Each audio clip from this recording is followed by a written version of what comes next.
in the right-hand corner. The way Mr. Darling won her was this.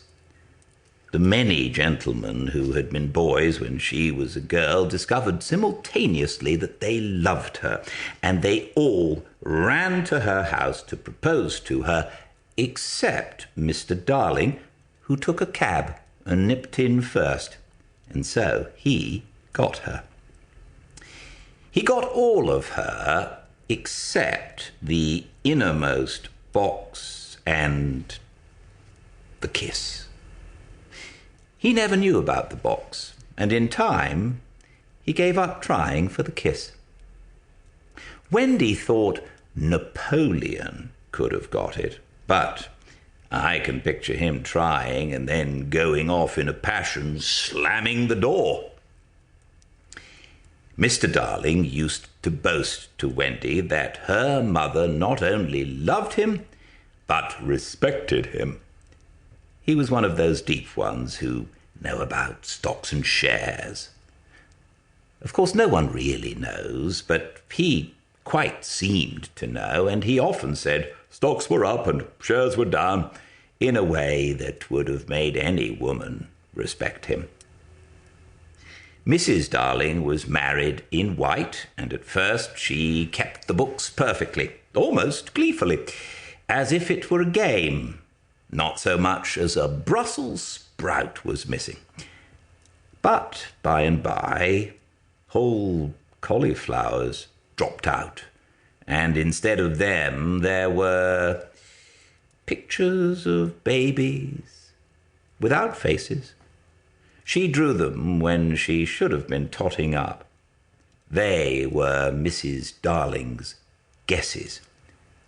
Wendy came first, then John, then Michael.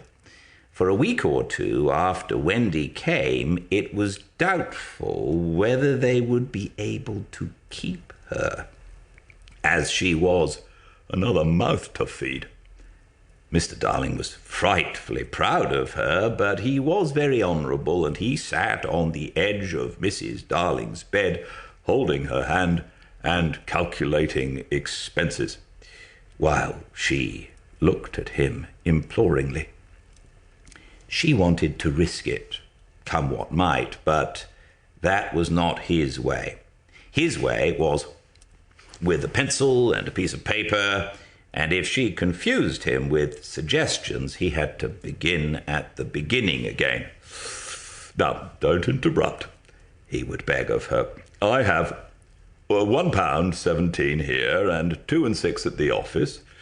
I can cut off my coffee at the office, say 10 shillings, making 2 9 and 6, with your 18 and 3 makes 397, with 5 naught naught in my checkbook makes 897.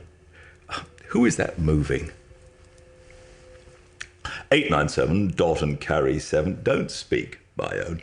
And the pound you lent to that man who came to the door. Quiet, child. Dot and carry, child.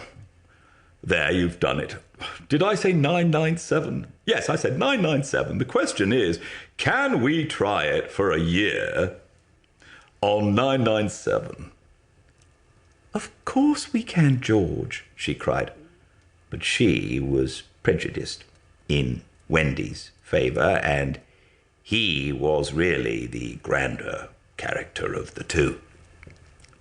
Remember mumps, he warned her almost threateningly, and off he went again. Mumps, £1. That is what I have to put down, but I dare say it'll be more like 30 shillings. Don't speak. Measles, 1.5. German measles. Half a guinea makes 2.15, 6. Don't waggle your finger. Whooping cough, say 15 shillings, and so on it went. And it added up differently each time.